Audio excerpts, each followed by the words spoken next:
felicitaciones a todos, hicimos un buen trabajo, yo estoy seguro que sí, las revisamos, doctor, todo fue revisado bien. Solamente quería decirle una cosita, el capítulo era tan extenso como para poder repartirlo entre 32 personas, entonces hay cierta parte que puede sonar un poco repetitiva, pero créanme que todos tienen cada quien su esencia, cada quien tiene su parte, ¿ya? Entonces, vamos a dar inicio, por favor, Milena. Bueno, relajantes del músculo esquelético. Bueno, antes de entrar en el tema, es importante también conocer la historia de cómo empezó todo esto de los bloqueantes musculares. Bueno, la historia dice que en el siglo XVI los exploradores europeos descubrieron que los nativos de América del Sur usaban el curare, ¿ya? Esto es un veneno en flecha que usaban para cazar a los animales, y esto lo que hacía era que los paralizaba el músculo esquelético y de esa manera los atrapaba. Bueno, este compuesto activo tuvo mucho impacto y se usa para cirugías y para anestesia. Bueno, ahora sí, para entrar en el tema, la función neuromuscular normal. Bueno, con la llegada de la acción potencial al nervio, este de aquí va a segregar la calcio y la acetilcolina. Esta acetilcolina se va a difundir en la hendidura sináptica y se va a adherir a la placa terminal motora. Y aquí va a activar a los receptores nicotínicos. Esta adhesión que va a haber va a hacer que se abra un canal y de aquí va a salir el sodio y el potasio, y esto va a producir una despolarización. Entonces, esta despolarización, este cambio de voltaje, se conoce como el potencial de la placa terminal. Entonces, depende de su magnitud, va a tener un efecto. Si este es fuerte, si es grande, pues va a haber la contracción muscular. Por otro lado, el bloqueo de la función de la placa terminal, se va a producir por dos mecanismos. El primer mecanismo es el mecanismo del bloqueo farmacológico de la agonista acetilcolina. Un ejemplo de este es la de tubocurarina. Y el otro mecanismo va a ser por un exceso de una agonista despolarizante como la acetilcolina, y un ejemplo de esta es la succinilcolina. Gracias. Bien, ahora lo que yo voy a hablar es acerca de los fármacos relajantes no despolarizantes. La tasa de desaparición de este fármaco se caracteriza por la fase de distribución inicial rápida, seguida de la fase de eliminación lenta. Estos son altamente ionizados, no pasan la barrera, no pasan fácilmente la membrana de las células y no están fuertemente unidos a los tejidos periféricos. La duración del bloqueo neuromuscular que está dado por estos fármacos está correlacionado con la semivida de eliminación. Por ejemplo, los medicamentos que se excretan en el riñón tienen una semivida más prolongada y por ende van a tener una duración de acción más larga o más prolongada, que es mayor a 35 minutos. Y los medicamentos que se excretan por el hígado van a tener una semivida más corta y por ende van a tener una duración de acción más corta. Los relajantes musculares, todos los relajantes musculares esteroides se metabolizan en el hígado. Por ejemplo, los metabolitos 3-hidroxi, que son de 40 a 80% más potentes. En circunstancias normales, los metabolitos no deberían, producir como que una cantidad suficiente de metabolitos, ¿ya? Porque esto puede producir, no se forman grandes cantidades suficientes para producir un grado significativo de bloqueo neuromuscular después o durante o después de la anestesia. Pero en condiciones que no son normales, si se administra durante varios días, esto puede causar una parálisis prolongada. En los relajantes musculares esteroides de acción intermedia vamos a tener el becuronio y rocuronio. Son más dependientes de la excreción biliar o del metabolismo hepático para su eliminación, y esto puede prolongarse, no está como que indicado en pacientes con insuficiencia hepática, porque se puede prolongar mucho más. El atracurio es un relajante muscular no despolarizante isoquinolina de acción intermedia, y este se inactiva por forma de un colapso espontáneo conocida como la eliminación de Huffman. Los principales productos de descomposición son la LADA, la la laudonosina y el ácido cuaternario. Gracias. Bueno, yo les voy a hablar sobre los medicamentos relajantes despolarizantes. Ok, tenemos aquí la placa motora, tenemos aquí el nervio, los receptores y el músculo. Ok, lo que normalmente ocurre es que al producir los impulsos nerviosos que produce este nervio, ya va a segregar acetilcolina, ya, y sobre el músculo va a producir qué es lo que es la contracción. Ahora, el medicamento relajante despolarizante es la nicotalina, ya, que este medicamento, al ser administrado, ya, lo que va a hacer es, este es un agonista despolarizante, ya, no es un bloqueador, activa estos receptores. Entonces, al ser activados estos receptores, ya, lo activa de manera repetitiva y constante, ya, que al ser activados va a traer un agotamiento de estos receptores y va a producir en fase 1 y en fase 2 una parálisis flácida, ¿ya? Este tipo de medicamentos se administra para este tipo de, por ejemplo, tratamientos, laringoscopías o para intubaciones endotraqueales. ¿Ya? Este medicamento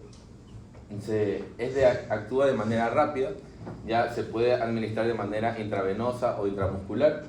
Su efecto empieza a los 30-60 segundos, ya, y dura poco tiempo, ya, entre máximo, según el texto, máximo de 5 a 10 minutos, ya, por su rápida hidrólisis, gracias a sus enzimas, que son la pseudocolinesterasa y también la butirilcolinesterasa.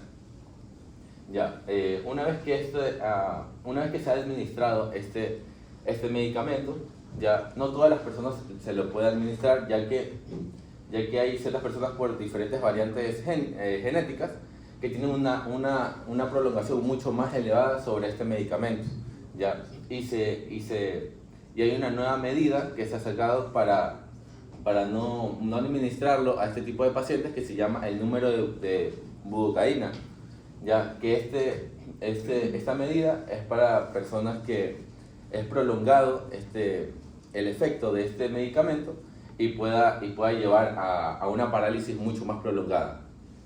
Gracias. Ya, ahora continuando con el mecanismo de acción, para entenderlo de mejor manera, vamos a hablar primero de los relajantes musculares no despolarizantes y luego hablaremos de los polarizantes.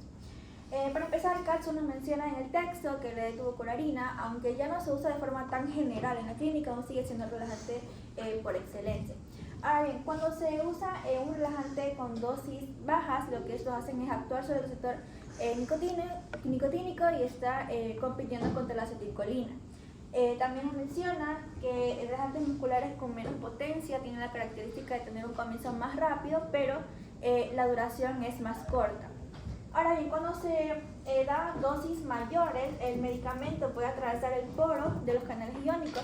Esto nos lleva a una disminución de la comunicación neuromuscular y también nos están dificultando, digamos, la interacción con los inhibidores de la colinesterasa, que estos originalmente deberían estar disminuyendo como la reacción de estos relajantes musculares.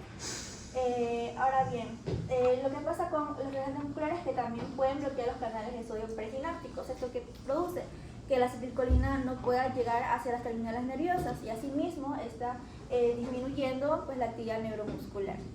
Por último, estos medicamentos tienen la naturaleza de que pueden ser reversibles, entonces esto nos da como resultado que la estimulación tetánica libera una gran cantidad de acetilcolina y es seguida por una facilitación posttetánica transitoria de la fuerza de contracción.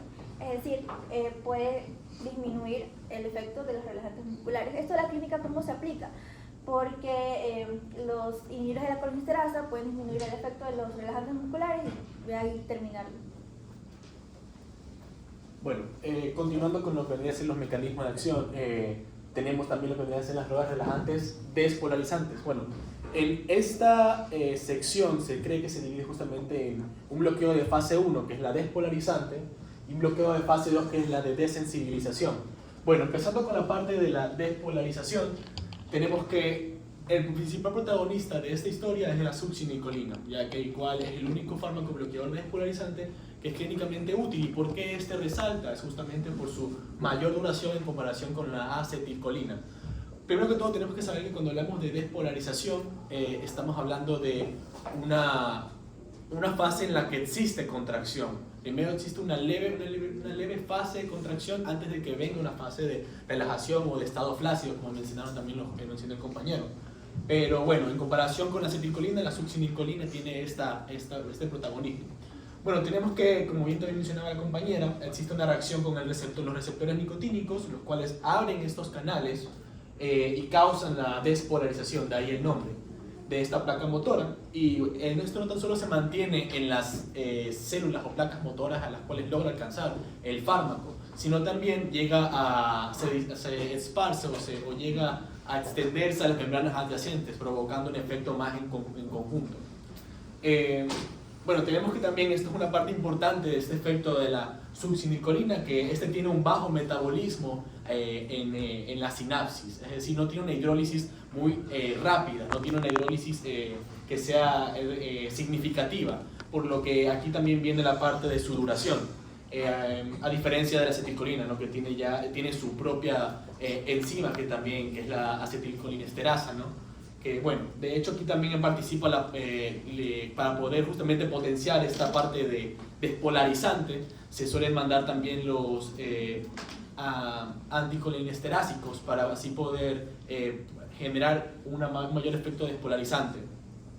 Bueno, después tenemos que saber que la diferencia con los fármacos no despolarizantes es que la fase 1 es aumentada y no se revierte por inhibidores de la colinesterasa. Bueno, una vez ya tratado el tema de la despolarización, ya viene la parte de la fase 2, que es la de desensibilización, que es después de esta donde ya se podrá actuar. Bueno, ante una exposición prolongada de la succinilcolina, la despolarización inicial disminuye, es decir, ya comienza, no se queda en una contracción, bueno, no es una contracción tetánica, por así decirlo, es una contracción que se le llama en fasciculaciones, es decir, en ciertos segmentos del músculo, es un efecto que tiene esta fase. Pero este efecto se comienza a reducir a la exposición prolongada y comienza ya la natural repolarización. Pero ¿qué es lo que ocurre aquí que nos llama la atención? Es que a pesar de que la membrana ya se repolariza, esta no vuelve a despolarizarse fácilmente, porque está desensibilizada, de ahí también el nombre. Es decir, ya no puede volver a contraerse fácilmente, lo que genera este estado de relajación el cual necesitamos potenciar en un paciente el cual necesitamos intubar o bueno, como se mencionó, ¿no? Se cree que el canal de bloqueo puede ser más importante que el agonismo del receptor. Bueno, el libro de Katzun decía que no había una explicación del todo detallada de por qué ocurría esto, pero esta es por así decirlo, la hipótesis más válida. Y bueno, los canales, lo que ocurre aquí es que los canales parecen comportarse como si estuvieran en un estado cerrado prolongado y así también son parecidos a este efecto de los bloqueantes no despolarizantes. Bueno, eso entonces en cuanto al mecanismo. Y bueno, rápidamente simplemente para hacer esto actuaría justamente a este nivel, ¿no? De los receptores, que existe un momento en el que ya se cierran y ahí es cuando ya no puede volver a repolarizarse, ¿no? Bueno, eso. Gracias. Ya, ¿me acuerdo yo? Sí. Ahorita yo le puedes dar play al que...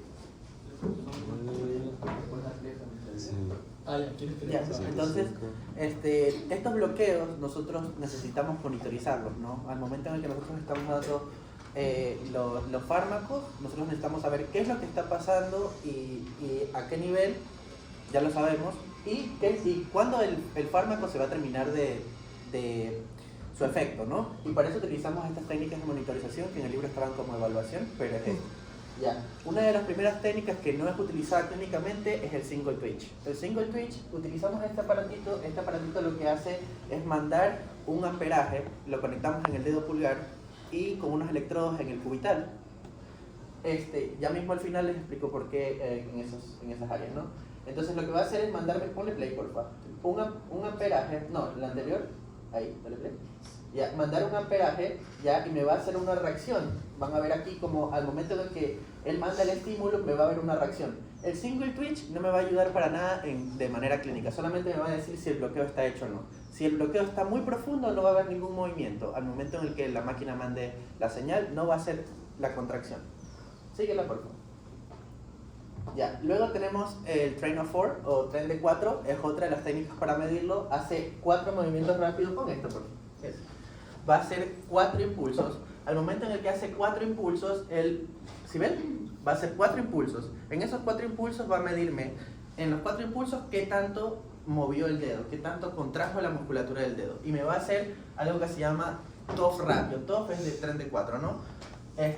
TOF ratio lo que va a hacer es medirme, me va a dar un índice entre la primera medición, que es esta, el primer estímulo, y el cuarto estímulo, sacándome un número, el cual me va a decir, está a un 60% de bloqueo, está a un 70% de bloqueo, un 80% de bloqueo, lo podemos ver aquí, ¿no? Entonces vamos a ver, vamos a hacer un número, un ratio, un índice que va desde el primer estímulo hasta el último para poderme dar una respuesta. Con este último que está acá. Es así como se va a mostrar en pantalla cuando va haciendo los estímulos. Si ven 1, 2, 3, 4 y si ven que van en decaimiento, significa que el bloqueo todavía está actuando. Cuando yo recién pongo el fármaco, van a estar las 4 sin nada. ¿Ya? Sigue la siguiente diapositiva, por favor. La siguiente manera de comprobarlo es la estimulación tetánica. La máquina lo que va a hacer, no tengo un video de estimulación tetánica, pero al momento en el que yo pongo los electrodos me va a hacer una contracción sostenida, me va a hacer esto. Y se supone que el músculo siempre tiene que estar así, pero en caso de que mientras estemos estimulando y el músculo esté así, se me llega a relajar, significa que hay un bloqueo residual, o sea que todavía tengo fármaco dentro, circulando, ¿me entiendes? Mientras esté el estímulo, siempre tiene que estar así. En caso de que se llegue a relajar durante el estímulo, significa que hay bloqueo residual.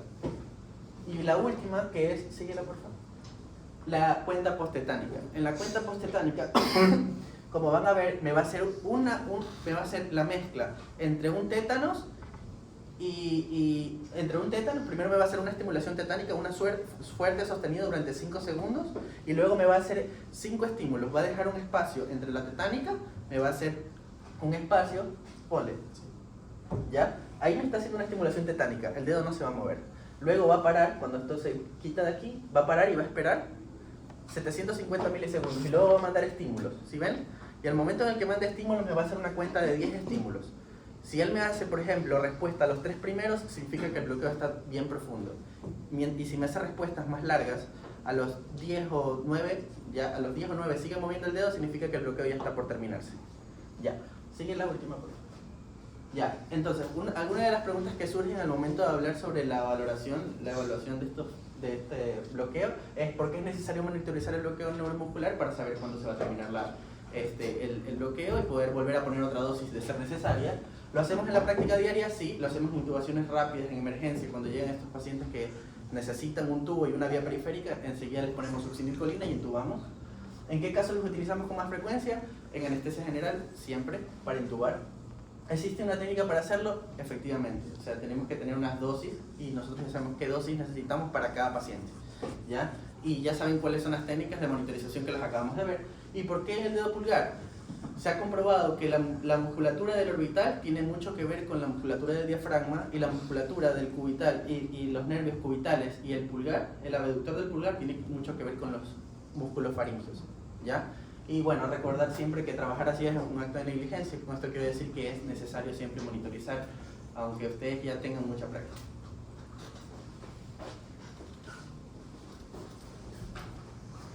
Bien, con respecto a los fármacos relajantes no despolarizantes, estos, como ya escuchamos anteriormente, van a ser antagonistas de la acetilcolina.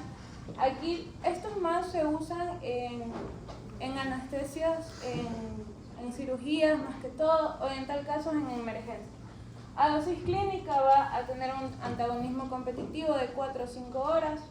Un ejemplo de estos de aquí es la tubocurarina, que se da durante la anestesia. Su administración va a ser por intravenosa en estas dosis.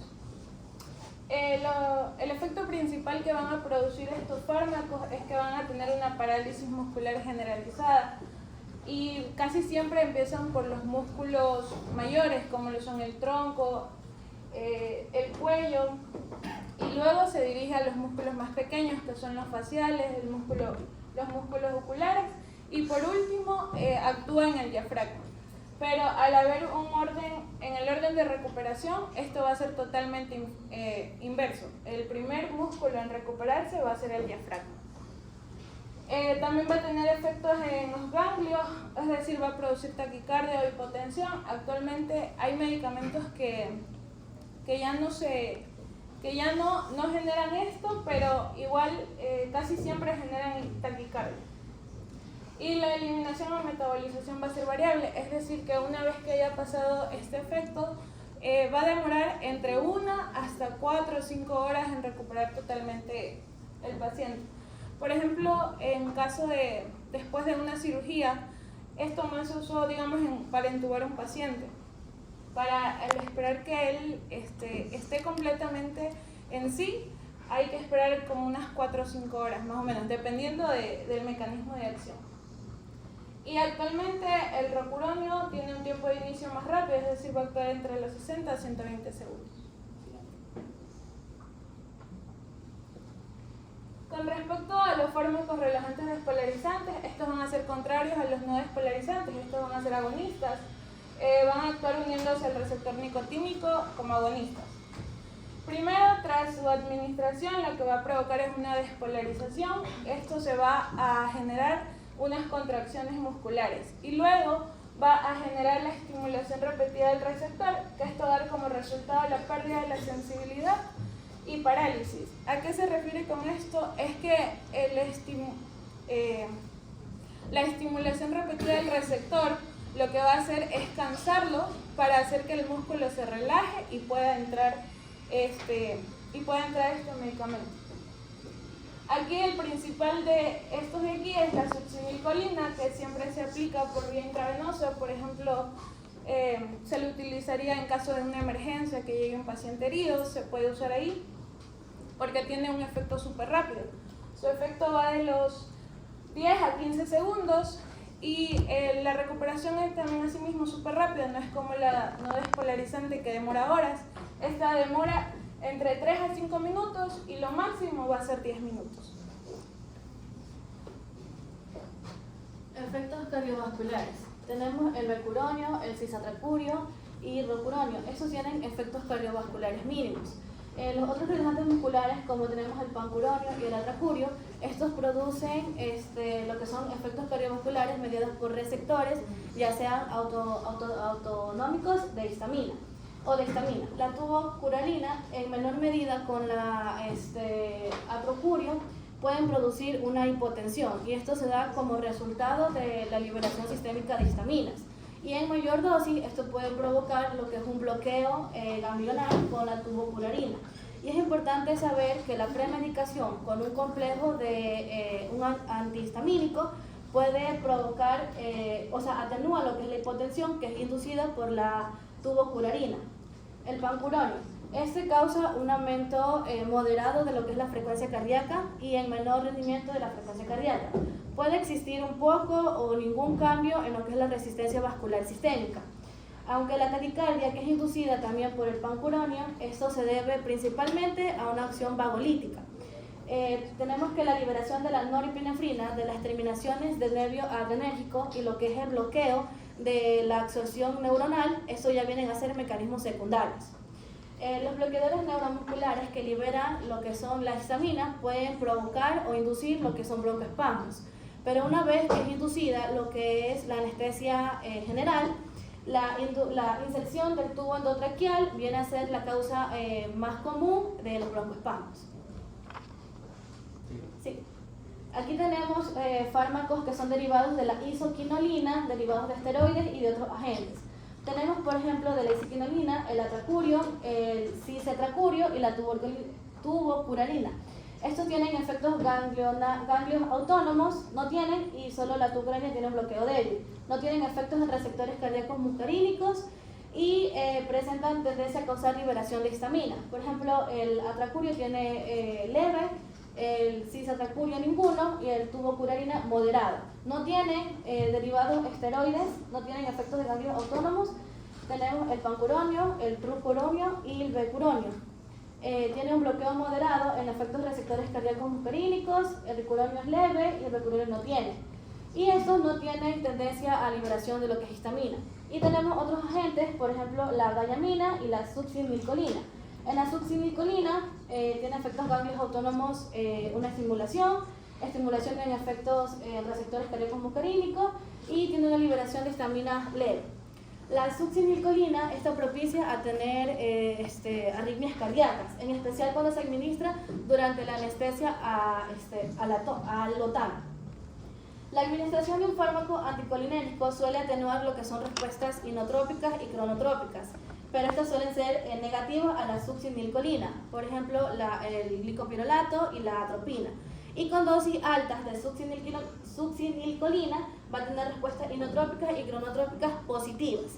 Por otro lado, se han observado que existe bradicardia en una segunda dosis de succinilcolina, pero esto ocurre cuando se administra 5 minutos después de la dosis inicial. Sin embargo, esto se puede evitar con atropina y también con bloqueadores ganglionares y con otros fármacos que sean relajantes musculares, que puede ser el rucurón. Gracias. Con respecto a los efectos adversos de bloqueo despolarizado, tenemos como punto A la hipercalemia. Aquí tenemos a los pacientes con quemaduras, con daño nervioso, con enfermedades neuromusculares y con contusión cerebral. Estos pueden desarrollar proliferación de receptores de acetilcolina extrasináptica. Como punto B tenemos el aumento de la presión intraocular, en donde la administración de succinilcolina se asocia con un incremento rápido de la presión intraocular en un tiempo menor de 60 segundos y picos entre los 2 y los 4 minutos y un descenso después de los 5 minutos. Este mecanismo de acción implica contracción tónica de las microvillas o dilatación transitoria de los vasos oculares corviales. Y tenemos que, a pesar del aumento de la presión intraocular, el uso de la succinilcolina no está contraindicado para operaciones oftalmológicas, a menos que haya una ruptura de glóbulo debido a algún trauma. Ya, como punto C tenemos el aumento de la presión intragástrica. Este se da en pacientes musculosos, en donde las fasciculaciones asociadas con la succinilcolina pueden causar un aumento en la presión intragástrica de 5 a 4 centímetros de agua. Ya, esto aumenta el riesgo de regurgitación y expiración de los contenidos gástricos. Y es más probable que estas complicaciones ocurran en pacientes con retraso en el vaciamiento gástrico. Con el punto D tenemos las mialgias, que esta es una queja postoperatoria bastante común en pacientes musculosos y en aquellos que reciben grandes dosis mayores a 1.5 miligramos por kilogramo de succinilcolina. Con respecto a las interacciones con otros medicamentos, se ha observado que los anestésicos inhalados y los antibióticos exacerban la acción de los relajantes musculares y al potenciar lo que es el bloqueo neuromuscular. Iniciando con los anestésicos inhalados, estos, aparte de potenciar el bloqueo neuromuscular, también van a aumentar los efectos relajantes neuromusculares en el siguiente orden. Primero isoflurano, sevoflurano, continuando con delflurano, alotano y óxido nitroso. Los factores que van a intervenir en estas interacciones son la depresión del sistema nervioso central, de ahí hay un aumento del flujo sanguíneo muscular debido a la vasodilatación periférica causada por los anestésicos. De ahí hay una disminución de la sensibilidad de la membrana postsináptica a la despolarización. En algunos casos hay una rara interacción entre lo que es la succinilcolina y los anestésicos, causando una condición conocida como hipertermia maligna. Esta condición es causada por una liberación anormal de calcio a nivel de los depósitos del músculo esquelético. Con respecto a los antibióticos, como ya he dicho anteriormente, potencian la acción de los relajantes musculares a tener un bloqueo neuromuscular, pero también se ha visto que varios antibióticos han logrado tener una acción en lo que es la disminución de la liberación de la acetilcolina, lo deprimen. Este mecanismo se debe a un bloqueo de los canales de calcio, específicamente los canales P, a nivel de la neurona terminal motora. ¿Cuáles antibióticos serían? Aminoglucósidos. M1. No sé. No recuerdo ninguno. Gentamicina. Gentamicina.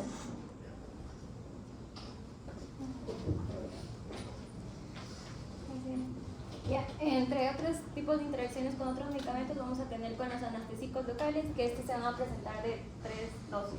En pequeñas dosis va a reducir la potenciación posttetánica mediante la reducción mediante la reducción neuronal presináptica. Ya, en grandes dosis, en cambio, va a tener el bloqueo de la transmisión neuromuscular, y en dosis altas va a tener el bloqueo de la contracción del músculo por acetilcolina, que va a ser como resultado del bloqueo de los canales de receptores nicotínicos. Ya, en los fármacos antirrítmicos, en cambio, vamos a poder que se van a producir efectos similares con fármacos antirrítmicos bloqueadores del canal de sodio, como la quinidina. Ya, sin embargo, en las dosis que se utilizan para, como fármacos arrítmicos, no importa la dosis si no muestran que haya algún tipo de efecto, o sea, importancia clínica no lo muestra. Por otro lado, vamos a tener que en dosis altas de la bupivacaína, en cambio esta sí va a presentar efectos arrítmicos cardiovasculares, sin importar el tipo de relajante muscular que se use. Otro tipo de interacción van a ser con los fármacos bloqueadores neuromusculares, como que va a ser el efecto despolarizante de la placa terminal de la succinilcolina, que esta va a poder antagonizarse mediante pequeñas dosis de un bloqueador no despolarizante. Ahora, esto por lo general se utiliza para evitar las fasciculaciones postoperatorias. Sin embargo, un ejemplo de este puede ser el pancuronio en dosis de 0.5 mg por intravenosa. ¿Qué quiere decir arrítmicos? No conozco esa palabra. ¿Arrítmicos? No será pregunto, antiarrítmicos. Puede ser arritmogénicos. ¿Pero qué quiere decir usted con la palabra arrítmicos? Porque A es sin ritmo. Antiarrítmicos. ¿Cuál sería la palabra correcta ahí? Para que lo corrija. Antiarrítmicos. Un antiarrítmicos. Está puesta ahí. Pero ella leyó arrítmicos. Se confundió, pero ahí dice antiarrítmicos. En la diapositiva. Sí, en la parte de la dosis con dosis altas de la bupivacaína era que mencionaban que se la asociaron con arritmias cardíacas. Ahí sí, porque de paso es un fármaco cardiotóxico. Ya, por último, era sobre las fasciculaciones. Por lo general ya no se utiliza ¿cómo se llama? El medicamento antes de la succinilcolina, porque dicen que es en sí causa más malestar de lo que remedio. Gracias.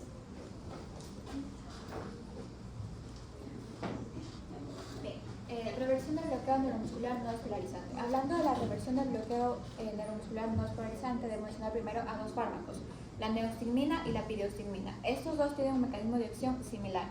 ¿Cómo? Estos dos hacen que tengan más disponibilidad de acetilcolina, pero inhiben a la acetilcolinesterasa en la placa motora. En menor cantidad hacen que los inhibidores de colinesterasa liberen más transmisores de la terminal nerviosa motora. Por el contrario, el edrofonio va a antagonizar el bloqueo neuromuscular no despolarizante únicamente inhibiendo a la acetilcolinesterasa, lo que lo va a hacer más rápido pero menos efectivo. Estas diferencias son muy importantes porque puede ocurrir un bloqueo residual. El bloqueo residual puede darse en el lapso desde que el paciente sale de cirugía hasta que es pasado a sala de recuperación, causando hipoventilación, hipoxia e incluso apnea, sobre todo en pacientes en los que ha sido administrado medicamentos depresores centrales en una recuperación temprana. Actualmente está más en uso el Sugamadex. Sugamadex es utilizado para revertir agentes bloqueadores neuromusculares, esteroides, procuronio y verocuronio. Está en uso en Europa desde el 2008, pero tardó su aprobación en Estados Unidos debido a preocupación porque pueda causar anafilaxia e hipersensibilidad.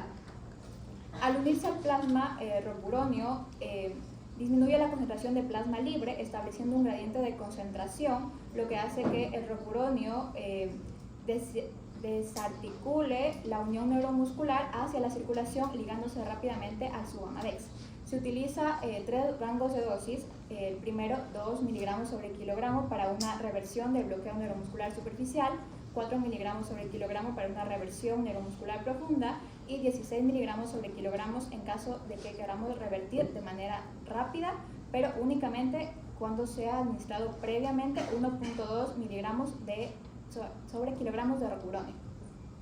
En pacientes con función renal normal, el Sugamadex es eliminado a las 24 horas, pero en caso de que exista una insuficiencia renal, la vida media del Suvamadex va a incrementar. En insuficiencia renal de leve a moderada, la vida media va a variar de 4 a 6 horas.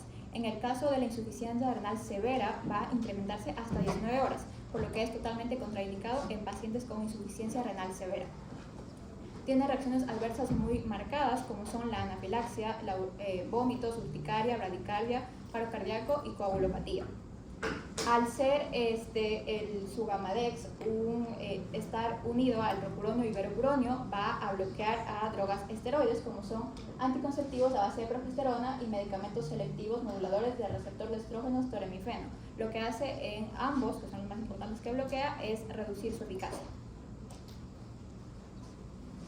Bueno, ahora vamos a hablar sobre los efectos de las enfermedades de envejecimiento como respuesta de los neuromusculares.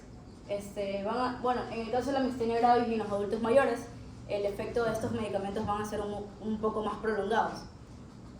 Bueno, como sabemos, la miastenia gravis es una enfermedad autoinmune en la cual los receptores de acetilcolina en los músculos se van a ver afectados y va a existir debilitamiento muscular y fatiga. ¿Cómo van a actuar los relajantes musculares no despolarizantes? Estos actúan lo que es bloqueando los receptores de acetilcolina para que se dé el relajamiento muscular. Entonces, en el caso de estos pacientes con miastenia gravis, como ya tienen un defecto en los receptores, no va a hacer que el tiempo sea mucho más prolongado. Bueno, y en el caso de los adultos mayores, va a ser por dos efectos, bueno, diversos efectos. Va a ser por cuestiones fisiológicas y cuestiones del envejecimiento. Va a ser también por disminución de la función renal, cambios en la distribución y metabolismo de los fármacos y cambios en la sensibilidad de los fármacos. En la disminución de la función renal va a ser porque, como ya van envejeciendo, los pacientes tienen tienen problemas ya renales y así, y estos fármacos se van a eliminar muy poco. En los cambios en la distribución y metabolismo es porque como ya están envejeciendo las personas, la distribución de los fármacos va a pasar más a las grasas y así. Y en los cambios de sensibilidad de los fármacos, los pacientes van a ser mucho más sensibles a este fármaco. En el caso de la miastenia gravis, por lo que pude investigar, un medicamento para poder como que revertir el efecto de los relajantes neuromusculares no despolarizantes es la neostigmina, que también es utilizado para el tratamiento de dicha enfermedad. Gracias. Ya bueno, ahora vamos a hablar sobre los usos de los fármacos bloqueadores neuromusculares. Como primer punto tenemos la relajación quirúrgica.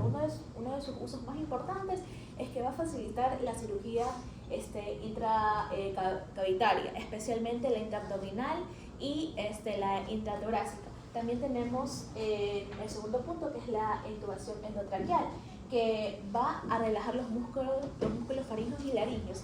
Esto va a facilitar la laringoscopía y la intubación y la colocación del tubo endotraqueal. Esto va a minimizar el riesgo de aspiración pulmonar en lo que es la anestesia general. Bueno, también tenemos el control de la ventilación, que esto en pacientes graves con insuficiencia respiratoria, como de diversas causas, como puede ser un broncoespasmo grave o una neumonía, puede ser necesario que se controle la ventilación para proporcionar un intercambio de gases adecuado y prevenir lo que es la atelectasia. Bueno, también en UCI vamos a ver que nos va a ayudar a lo que es reducir la resistencia de la pared torácica, va a disminuir la utilización del oxígeno y va a mejorar la sincronía de lo que es el ventilador. Bueno, y también en el tratamiento de convulsiones, como los fármacos, uno de los fármacos podría ser la succinilcolina, que va a atenuar las manifestaciones de las convulsiones asociadas con el estado epiléptico. También va a actuar en lo que es prevenir lo que es la toxicidad por anestesia local o la terapia electroconvulsiva. Cabe recalcar que aunque va a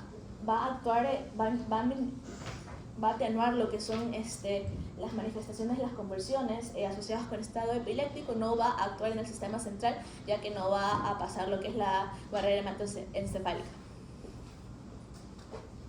Bueno, como justo se acabó de hablar, tenemos los grupos de los fármacos bloqueadores neuromusculares. Estos, de por sí, pertenecen a los relajantes musculares esqueléticos. Y es aquí donde entran en acción otros dos fármacos que también pertenecen al mismo grupo. Estos son los fármacos antiespasmódicos y los espasmolíticos. Entonces, ¿cuáles son sus usos? Tenemos que los antiespasmódicos van a tratar espasmos de afecciones musculoesqueléticas periféricas, mientras que los espasmolíticos van a tratar lesiones de espasticidad de la parte superior de la neurona motora. Y entiéndase que con espasticidad nos referimos a cuando tenemos los músculos rígidos tensos o cuando existe un aumento o una respuesta exagerada de los reflejos o movimientos involuntarios del cuerpo. En este caso, tenemos que la espasticidad también se va a presentar como una especie de contracción involuntaria del músculo esquelético intermitente, lo que realmente va a generar rigidez en el paciente, lo que últimamente le va a traer dificultad a la hora del habla o la movilidad. Entre otras características, tenemos que este tipo de contracción se va a caracterizar por un aumento de los reflejos tónicos y del estiramiento, del espasmo, de los músculos flexores, junto con la debilidad muscular presente ya en el paciente. Estos mecanismos subyacentes parecen implicarse tanto en el arco de reflejos del estiramiento como en otros puntos o en centros superiores del sistema nervioso central, como vendría a ser daño a las vías ascendentes de la médula espinal.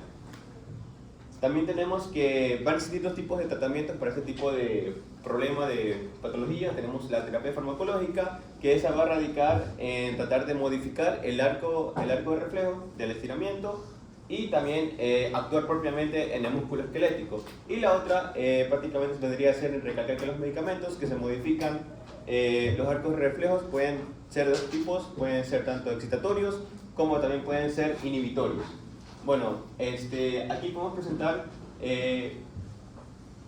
como dos tipos de neuronas, en este caso las neuronas motoras gamma y las neuronas motoras alfa pueden interactuar con este tipo de arco. Siendo en la mitad derecha tenemos que la neurona como tal lo que va a generar es excitar estas neuronas motoras gamma, lo que va a provocar como tal una inervación, mientras que en la mitad izquierda tenemos la interneurona, quien al final va a generar todo lo contrario, es decir, va a generar una inhibición. Y en esta última figura tenemos nada más, solamente para recalcar que se va a discutir más adelante de esto, tenemos algunos sitios de colocación de algunos fármacos, que tenemos la tizanidina, el baclofeno y el dantroleno. Comenzando con el diazepam. El diazepam es un fármaco de la familia de las benzodiazepinas, el cual tiene un efecto antiespásmico, anticonvulsionante, ansiolítico y miorrelajante. Por lo general, la gente confunde y cree que las benzodiazepinas imitan la acción GABA, pero en realidad la potencian, es decir, facilitan la acción GABA. El diazepam actúa en la sinapsis GABA alfa, es decir, justo aquí como pueden ver en la imagen, y su acción para reducir la espasticidad está mediada parcialmente por la médula espinal. Debido a su efecto depresor, como mencioné antes, tiene un efecto relajante, pero no se tiene mucha experiencia con esto a nivel clínico, por lo tanto no se puede decir mucho al respecto. Katsum nos nombraba en la lectura que su uso principal es en los pacientes con espasmos. En realidad tiene muchos más usos aparte de esto, pero se puede usar en pacientes con cualquier espasmo de diferentes orígenes, incluso el espasmo por trauma local. Pero otro de sus usos son los estados de ansiedad aguda, los ataques de pánico, los trastornos de ansiedad generalizada, la relajación del músculo esquelético, los trastornos compulsivos y sirve de coadyuvante de la anestesia, lo que se refiere a que los coadyuvantes de la anestesia aprovechan el sinergismo de estos fármacos para reducir los efectos adversos.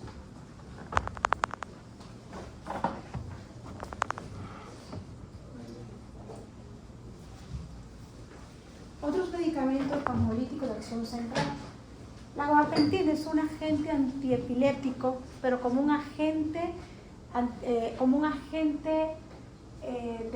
espasmódico. También se usa en pacientes con múltiples esclerosis.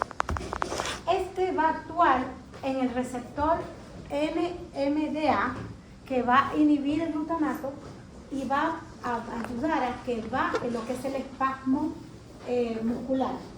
También tenemos la pregabalina, que eso ayuda a aliviar los trastornos dolorosos en el espasmo muscular.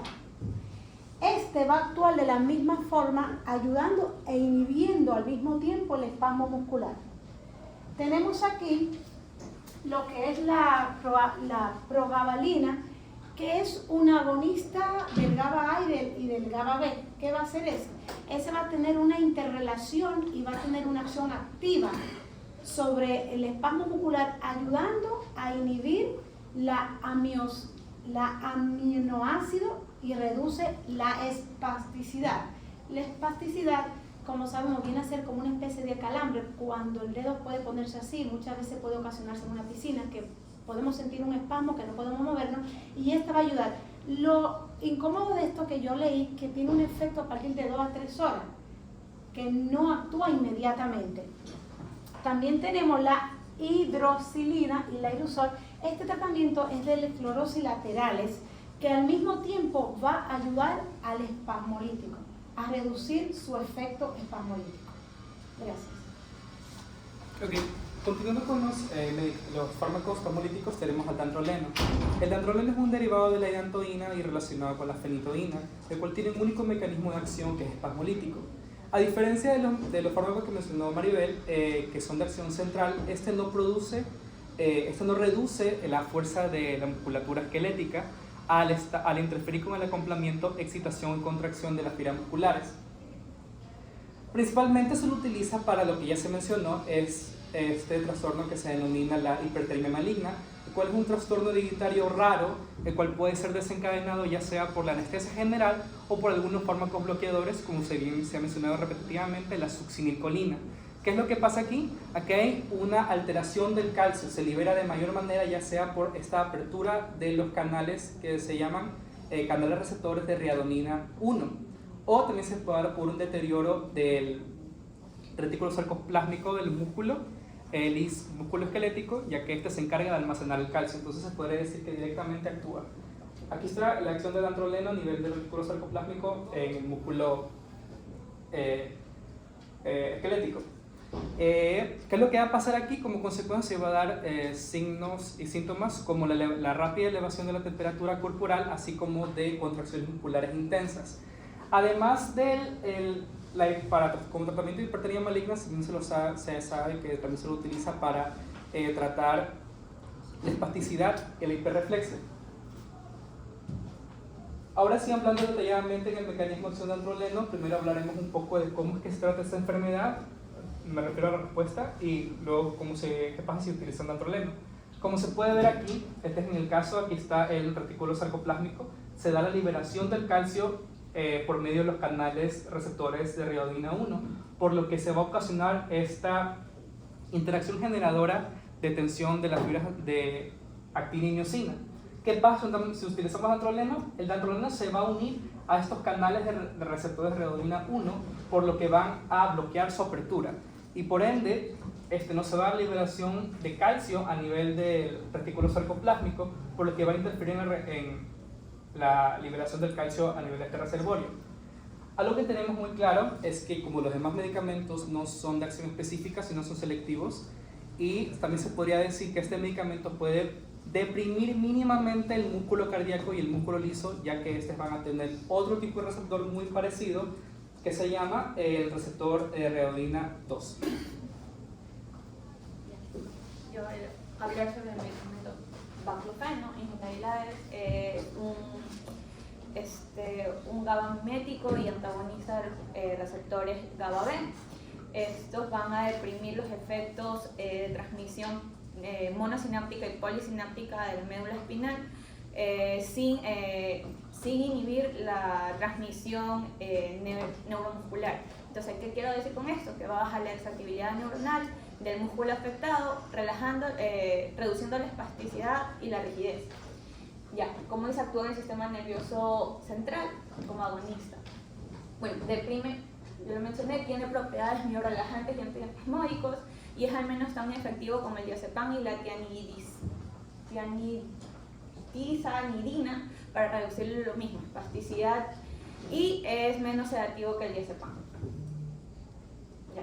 Bueno, el ibuprofeno tiene dos vías de administración, lo que es la oral y la intratecal. La oral se utiliza principalmente para la espasticidad en la esclerosis múltiple y también otras afecciones de la médula espinal, como tenemos la isquemia espinal, el tumor espinal, la mielitis transversa, espondilosis cervical, parálisis cerebral y también lo que es la mielopatía degenerativa. Ya, también se le utilizan otras afecciones médicas que tienen en relación con los dolores musculares, como es el dolor el lumbar intratable, también el hipo intratable, el síndrome de hombre rígido, la cefalea agrupada o en racimos, el tic nervioso, enfermedad por reflujo gastroesofágico y ansiedad. Y también se ha visto que tiene otro tratamiento, otro uso terapéutico que es para calmar las ansias de alcohol, nicotina y cocaína. Esto es porque como actúan en los receptores GABA-B, estos inhiben la secreción o la liberación de neurotransmisores que están relacionados con lo que es el placer y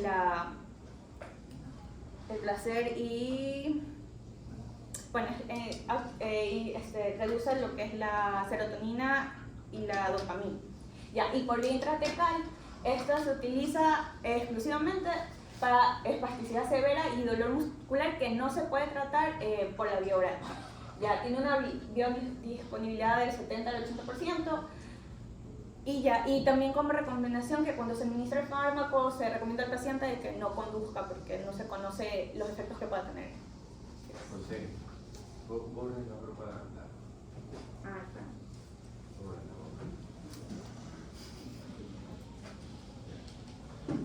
Sí. Bueno, ahora hablemos de la tizanidina. Vamos a hablar de las generalidades. Este es un agonista de receptores alfa-2 adrenérgicos que se lo va a emplear como un relajante muscular. Este va a inhibir la espasticidad por incremento de la inhibición de presináptica de las neuronas motoras. Este va a inhibir la liberación de aminoácidos excitatorios en las neuronas espinales. Es un congénere de la clonidina. Esto quiere decir que tiene un mismo inicio. Para un conocimiento mayor, la clonidina es un medicamento que es utilizado para tratar presión arterial alta, el trastorno de déficit de atención con hiperactividad y abstinencia por drogas. Continuando, la tizanidina se utiliza para tratar espasmos musculares ya que reduce la actividad nerviosa y relaja los músculos, lo que por consiguiente va a disminuir los espasmos musculares. Y también se lo llega a utilizar para tratar dolores crónicos. Es por eso que va a tener propiedades analgésicas, antiinflamatorias y antiespásticas. La espasticidad, como se ha mencionado muchas veces, es una rigidez inusual del músculo y el aumento del tono del mismo. Según el texto, dice que la tizanidina refuerza la inhibición presináptica y posináptica de la médula. Esto quiere decir que es un proceso mediante el cual la neurona presináptica y posináptica va a recibir una menor cantidad de estímulos. Al mismo tiempo también va a inhibir la transmisión nociceptiva en el cuerpo dorsal espinal. Esta es una transmisión mediante la cual los estímulos nociceptivos van a la médula espinal y liberan neurotransmisores del dolor. En general va a producir una menor debilidad muscular en comparación a otros medicamentos. Y también es bueno mencionar que la tizanidina se administra por vía oral, sin embargo va a tener una biodisponibilidad oral absoluta de un 40% debido a su extremo metabolismo de primer paso que se da en el hígado. ¿En qué enfermedades se lo utiliza? Una de las más conocidas en las que se lo utiliza es en la esclerosis múltiple, donde se lo utiliza para reducir los espasmos musculares dolorosos que produce la enfermedad y la rigidez. También se lo utiliza en la espasticidad, como he mencionado anteriormente. Muchos casos en los que se da una lesión de la médula espinal, los pacientes llegan a presentar esta espasticidad y se utiliza ya que al actuar sobre los receptores alfa-2 adrenérgicos reduce la excitabilidad de las neuronas y va a relajar los músculos. También se utiliza trastornos musculoesqueléticos como es el dolor crónico de espalda o fibromialgia, donde se lo utiliza como un relajante muscular para reducir espasmos y mejorar la función del músculo. Hay otras enfermedades en las que se utiliza, como es la mielopatía crónica, el accidente cerebrovascular, la parálisis cerebral y la paraplegia espástica hereditaria. También se lo ha llegado a utilizar en deportes como el ciclismo. De hecho, hubo una polémica porque en el Tour de Francia un ciclista lo llegó a utilizar por sus propiedades relajantes muscular. Sin embargo, se lo está considerando como un tipo de dopaje. Gracias. Bueno, yo voy a hablar acerca de la toxina botulínica. Es una de las toxinas bacterianas más reconocidas. Además, es muy reconocida por su acción terapéutica en lo que sería en algunos síndromes dolorosos. Además, es importante también entender que tiene una alta afinidad a lo que serían la sinapsis colinérgica. Es por eso que más que todo esta toxina botulínica lo que hace es el bloqueo de lo de la acetilcolina. Por lo tanto, es importante entender que no hace como que un efecto específico en lo que sería, por ejemplo, la condición de estas señales eléctricas y también del almacenaje de esta acetilcolina. Bueno, esta toxina es un tratamiento más que todo progresivo y es de primera elección. Más que todo se lo usa para estados de hiperfuncionamiento muscular, específicamente en lo que sería la distonia, también en líneas faciales, como puede ver, más que todo en medicina estética se lo usa mucho, en espasmos, en esotropía, exotropía, nistagmo, espasticidad, trastornos con temblor. También se lo usa en usos de trastorno del sistema nervioso autónomo y usos del sistema nervioso aferente, más que todo en síndromes dolorosos y efecto antiinflamatorio. Cuando hablamos, por ejemplo, en este caso de distonias y también espasticidad, se ve que, bueno, en estas se ha utilizado mucho más, hay mucha como que más información, podría decirse, y en este caso, pues se ha podido ver más que todo que como son enfermedades, por ejemplo, progresivas, no son enfermedades estáticas, se ve que después de un tiempo cuando el músculo más que todo se vuelve rígido y no elástico, este medicamento pierde un poco su eficacia. Y además, bueno, como podemos ver, más que todo en medicina estética es donde más se lo utiliza. Y más que todo en un periodo, por ejemplo, no es como que un medicamento definitivo, más que todo es un medicamento, como dije, progresivo. Por lo tanto, en el tema de, por ejemplo, su administración, más que todo no tiene un efecto como que inmediato, pero va a pasar de 1 a 2 semanas y después hasta 3-4 meses es cuando pierde ya su efecto completamente.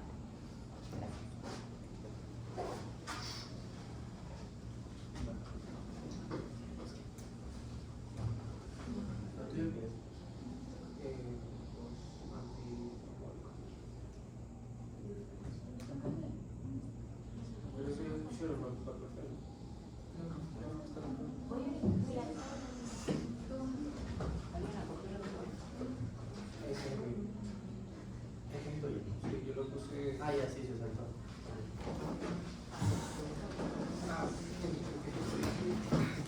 Ok, ahora vamos a hablar sobre los antiespasmódicos. Como ya habló un compañero. A ver, pasen los que siguen para que no nos volvemos para atrás.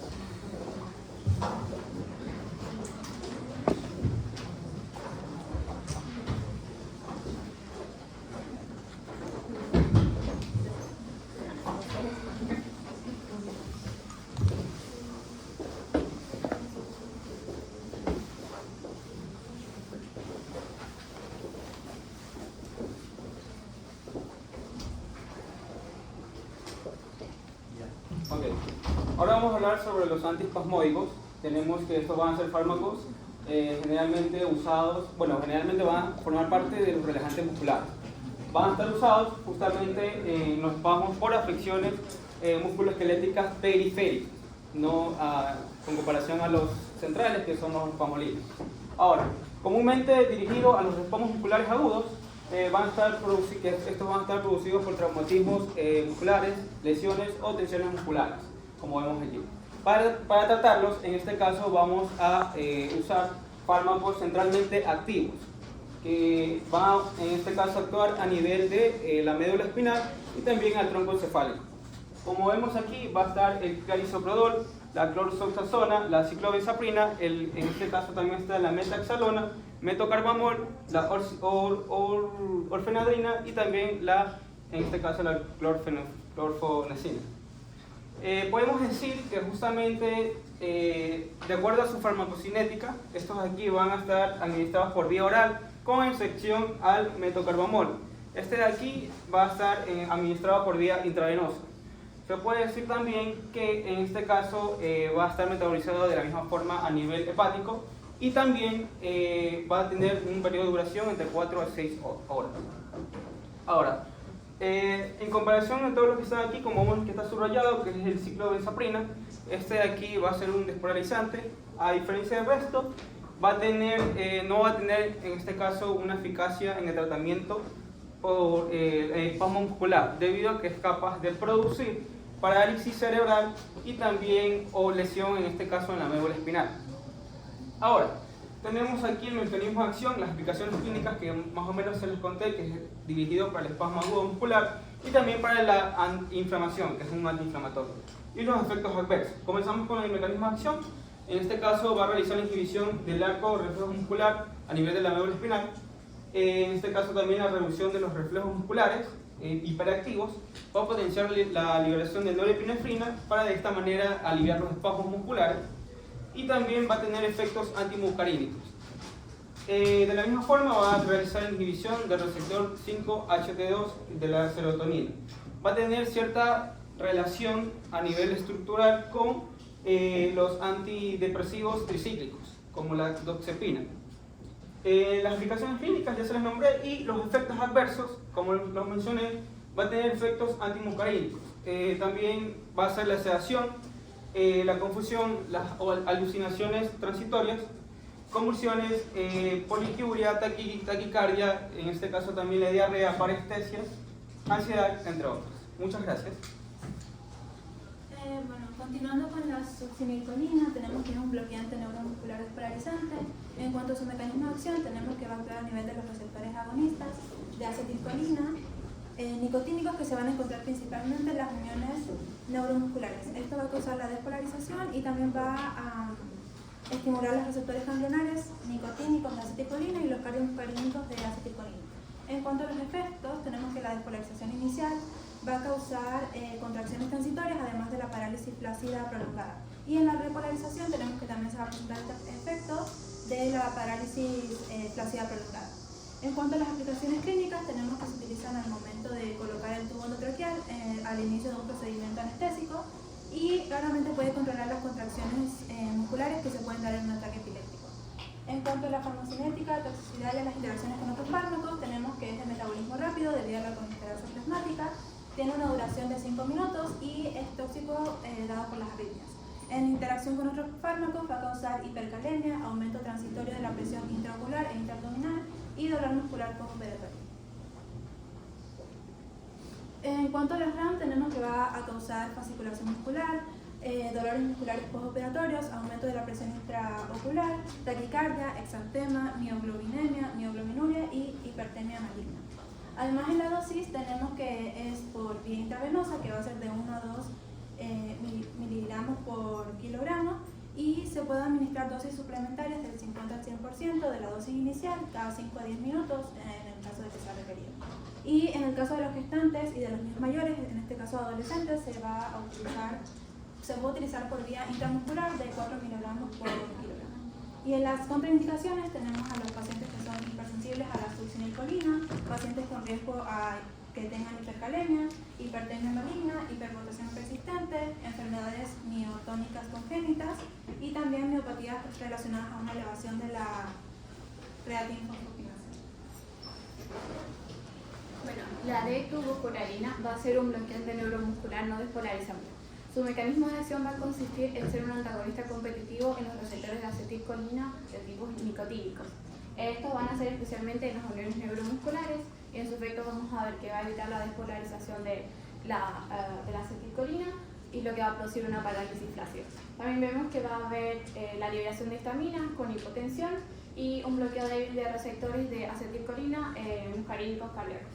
En las aplicaciones clínicas vemos que va a usarse como relajante prolongado en lo que son los procedimientos quirúrgicos, también para el tratamiento del tétanos, en lo que va a hacer es controlar las convulsiones de estos pacientes y también para facilitar el manejo de pacientes en lo que es la ventilación mecánica. Vemos que su uso se ha dejado de usar un poco, ya que este ha sido reemplazado por otros agentes no despolarizantes, que son más seguros. En lo que es farmacocinética, toxicidad e interacciones, vemos que tiene una descripción de tipo renal, con una duración de 40 a 60 minutos. Vemos que su toxicidad se debe a lo que es la liberación de histaminas, y en las interacciones vemos que se puede dar una hipotensión o una apnea prolongada. Las reacciones adversas tienen diferentes tipos. Podemos ver que se puede producir eritema, edema, se puede producir enrojecimiento, erupciones, también broncoespasmo, taquicardia, colapso circulatorio, arritmias cardíacas, salivación excesiva, también apnea prolongada y depresión o parálisis respiratoria, que es una de las más destacadas de estas reacciones. En las dosis vamos a ver que se va a administrar por vía intravenosa o intramuscular, debido a su capacidad limitada de atravesar las membranas, por lo que no se va a absorber de vía oral. En los adultos vamos a ver que se va a administrar de 0,1 a 0,2 miligramos por kilogramo para producir paresia de músculo de los miembros, de 0,4 a 0,5 miligramos por kilogramo para producir relajación abdominal y de 0,5 a 0,6 miligramos por kilogramo para los procedimientos de intubación endotraqueal. En lo que es mantenimiento y difusión de la anestesia en neonatos va a ser 0,3 miligramos por kilogramo y en niños 0,6 miligramos por kilogramo. Y las contraindicaciones va a ser para los casos de miastenia gravis, para mujeres embarazadas por los posibles efectos teratogénicos, la hiperinsensibilidad por la tubocoraína y la insuficiencia renal o hepática. Bueno, yo hablo sobre el cisatracurio. Esto también es un bloqueo neuromuscular no despolarizante. Su mecanismo de acción es que se une competitivamente a los receptores colinérgicos con la placa motora final para antagonizar la acción de la acetilcolina. Entonces, ¿qué va a estar haciendo? Va a estar creando un bloqueo en la transmisión neuromuscular. ¿Cuál vendría siendo su efecto? Como sabemos, la acetilcolina tiene que unir al receptor colinérgico para que pueda existir lo que es la contracción. ¿Qué va a hacer este fármaco? Este fármaco va a venir, una molécula de él se va a colocar en el receptor y va a crear un bloqueo a la acetilcolina. Entonces no se va a poder contraer y lo que va a hacer es mantenerse relajado. Sus aplicaciones clínicas van a ser para crear una relajación prolongada en procedimientos quirúrgicos y también para relajar los músculos respiratorios para poder intubar a un paciente principalmente en UCI. Farmacocinética, toxicidad e interacciones. No depende de la función renal o hepática. ¿Qué se refiere a esto? Que no importa si el paciente tiene insuficiencia renal o hepática, no va a influir en la acción del fármaco porque no metaboliza no es metabolizado por el hígado ni es excretado por el riñón. Entonces este fármaco simplemente entra a la sangre y va directamente a los receptores colinérgicos a ejercer su función. Su duración inicial, o sea, su reacción inicial es rápida a los 2 minutos hasta aproximadamente 25 a 45 minutos y su toxicidad tiene una apnea prolongada, pero es menor que el atracurio. Bueno, en las reacciones adversas tenemos que tiene bradicardia, hipotensión, sofoco, broncoespasmo y rash, que rash es la erupción como erupción cutánea. Esto se ve principalmente en UCI, porque en UCI o en emergencias, que aquí los pacientes no están bajo una anestesia o están simplemente sedados. Cuando están bajo una anestesia profunda no se suelen ver las reacciones. En las dosis, la intubación traqueal tiene aproximadamente 0.5 miligramos por kilogramo, administrada rápidamente entre 5 a 10 segundos. Su mantenimiento de la relajación, la dosis extra que se le puede dar a los niños es de 0.02 miligramos por kilogramo y en adultos de 0.03 miligramos por kilogramos. En niños puede dar una prolongación de tiempo de 9 minutos y en adultos de 20 minutos.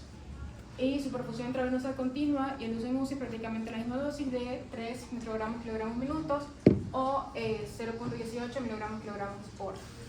Por último, las contraindicaciones dice que están contraindicados en pacientes con hipersensibilidad tanto al cisatracurio y ácido benzenosofólico. Bueno, ¿a qué se refiere esto? Que si el paciente es muy sensible a este fármaco, así se le da una pequeña dosis, puede ser prácticamente una reacción irreversible. Porque al momento de que le estamos dando una dosis pequeña, es como si le estuviéramos dando prácticamente el frasco entero. Entonces, en vez de que tenga una acción de aproximadamente 4 o 5 horas, el paciente estaría prácticamente en apnea total aproximadamente unas 24 a 30 horas, hasta que se le pase el efecto y pueda respirar por sí solo. Mientras tanto, va a estar entubado.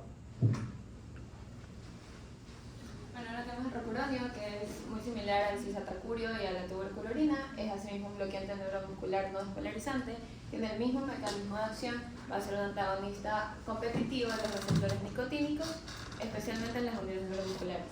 Sus efectos también serán similares, por lo tanto, pero la diferencia es que tiene un leve efecto antimuscarínico. Y las aplicaciones clínicas son las mismas: relajación prolongada para procedimientos, para intubación mecánica. En lo que se diferencia es que va a ser útil en pacientes con insuficiencia renal.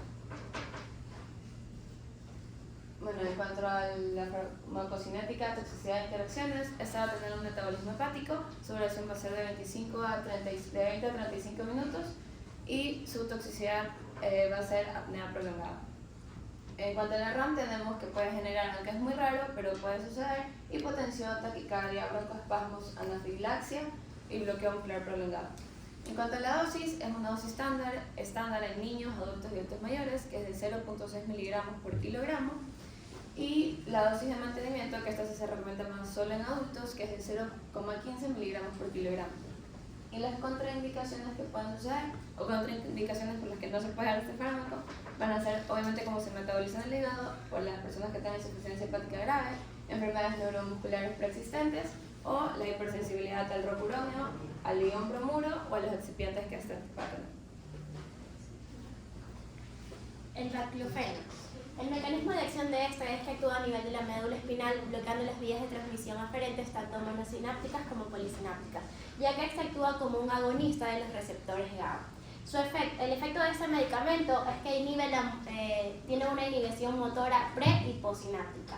Las aplicaciones terapéuticas, cuando se administra por vía oral, sirve para tratar la espasticidad y mejorar la movilidad de los pacientes con esclerosis múltiple y también diferentes dificultades con la médula espinal. También sirve para aliviar el dolor y la rigidez muscular.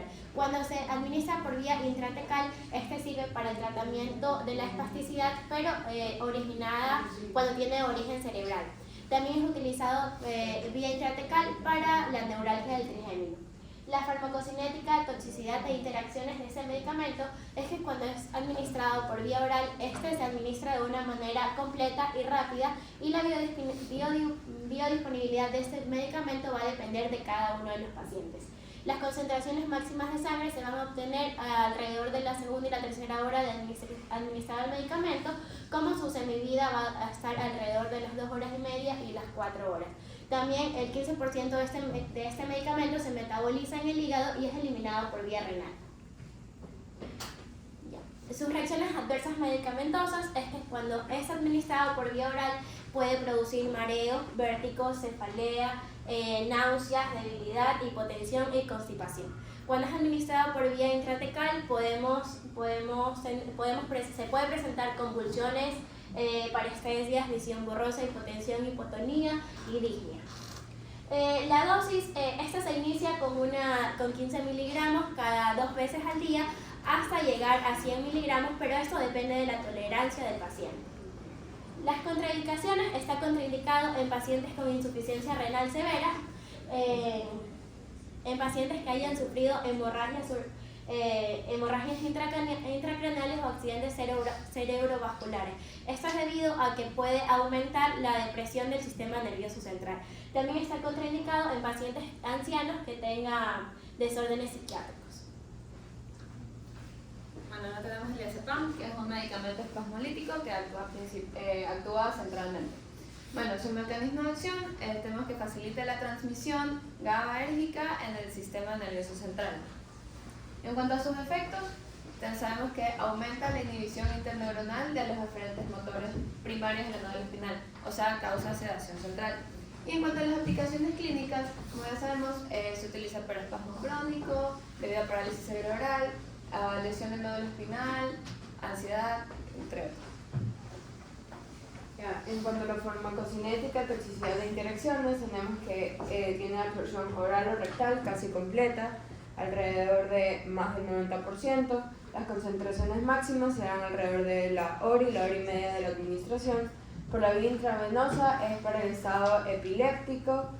Se une altamente a las proteínas plasmáticas, alrededor del 95 al 98%.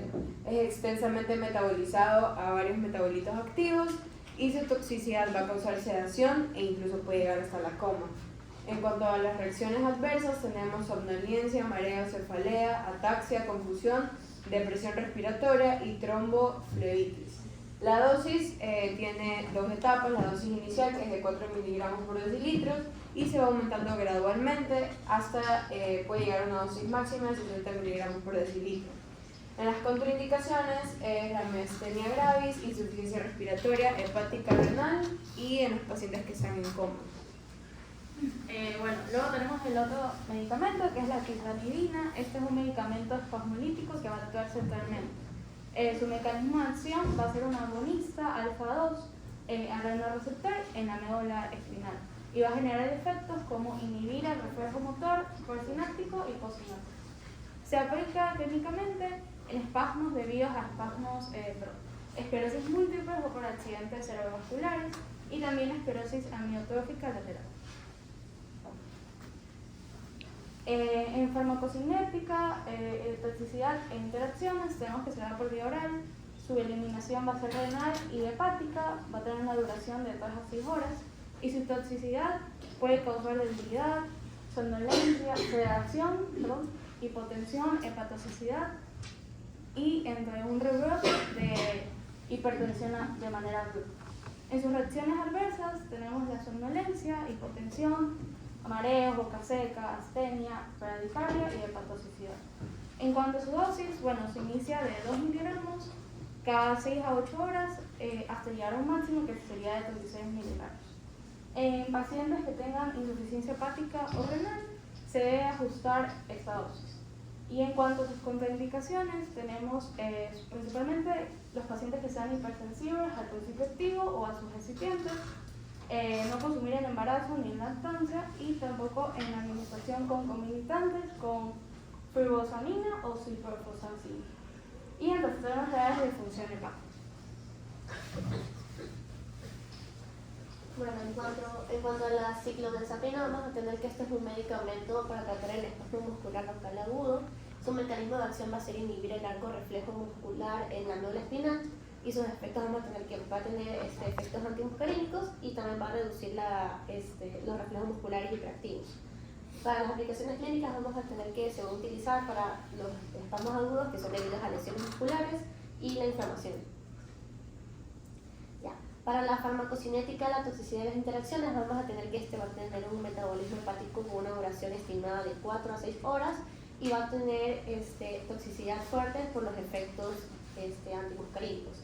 La reacción adversa medicamentosa, vamos a ver que vamos a encontrar sequedad bucal, constipación, visión borrosa, taquicardia, náuseas, mareos, somnolencia, visión borrosa, retención urinaria. Para las dosis, para los espasmos musculares debido a las lesiones, va a ser de 20 a 40 miligramos, va a ser por vía oral y va a ser por dosis divididas. Y las contraindicaciones hay que tener en consideración los pacientes con hipertiroidismo que tengan también falla cardíaca congestiva, arritmias y que estén en recuperación después de un infarto por el miocardio. Y esto es una precaución que es un fármaco que es bastante adictivo por el efecto relajante. El dantroleno es un relajante muscular de acción directa. Su mecanismo de acción se basa que va a ejercer como un efecto miorrelajante que va a disminuir la frecuencia de los canales de apertura del calcio. Y esto lo hace mediante los receptores de la rianodina 1. En sus efectos, una va a reducir la interacción de la actina y la miosina y como que va a debilitar la contracción del músculo esquelético. En sus aplicaciones terapéuticas hay dos, la intravenosa y la oral. En la intravenosa tenemos a la hipertermia maligna, que esta es como que es una enfermedad rara, pero también, es potencialmente mortal. Debido a que esta afección se debe como que a una respuesta desencadenada del músculo esquelético. Y es aquí cuando el fármaco actúa directamente sobre el músculo esquelético y como que va a disminuir esa liberación de calcio. Y en oral tenemos espasmos debido a la lesión cerebral, a la parálisis cerebral, una lesión en la médula espinal y esclerosis múltiple. En su farmacocinética, toxicidad e interacciones se da por 2 vías, la intravenosa y la oral. La vía más rápida va a ser la intravenosa, tiene una duración de 4 a 6 horas. Su toxicidad va a ser la debilidad muscular y esta tiene un recuadro negro de advertencia que va a ser la hepatotoxicidad, que puede ser la hepática. En sus reacciones adversas tenemos somnolencia, vértigo y debilidad. Y la dosis, la dosis única inicial va a ser 25 kilogramos, pero esta se puede aumentar con 6 miligramos 4 veces al día, dependiendo su tolerancia. Y en la vía oral, esta solo se absorbe 1/3. Y la semilla de este fármaco solo van a ser 8 horas. Y las contraindicaciones van a ser las enfermedades hepáticas activas, como la hepatitis y la cirrosis. Por último tenemos la toxina botulínica, que es un relajante muscular de acción directa. El mecanismo de acción es que va a inhibir la exocitosis sináptica, va a recortar la proteína de fusión vesicular en el terminal nervioso presináptico. Los efectos es una parálisis muscular temporal. Las aplicaciones clínicas son en espasmo de las extremidades superiores e inferiores debido a la parálisis cerebral, esclerosis múltiple, hiperactividad, migrañas e incluso en la hiperhidrosis. La farmacocinética toxicidad de interacciones es una inyección directa en el músculo, dura alrededor de 2 a 3 meses. La toxicidad puede causar debilidad muscular que provoque caídas del paciente. En las reacciones adversas hay distonía cervical y de vejiga, disfagia y neumonía por aspiración. En la dosis son alrededor de 1 a 3 inyecciones por músculo. Se van a hacer diluciones fisiológicas de 1 mililitro y son administradas en alrededor de 30 puntos del paciente. Las contraindicaciones son para embarazadas, pacientes con anticoagulantes y que tengan coagulopatías. Gracias. Para la hiperhidrosis, ¿se enteraron de eso? O sea, yo veía que eran en pacientes que sudaban mucho y se les ponía una inyección de toxina botulínica. Correcto. Pregunto, ¿cuánto vale? Igual no. Yo tengo amigos que siguen con hiperhidrosis y no hacen tratamiento. Son caros. Debe ser bastante caro. Tú dices muchas inyecciones, ¿no? Sí. Por músculo. Igual Se suelen poner hasta, o sea, yo había leído que se podían poner hasta 30 veces en el mismo músculo una inyección. Listo. ¿Y ibas a decir algo? No.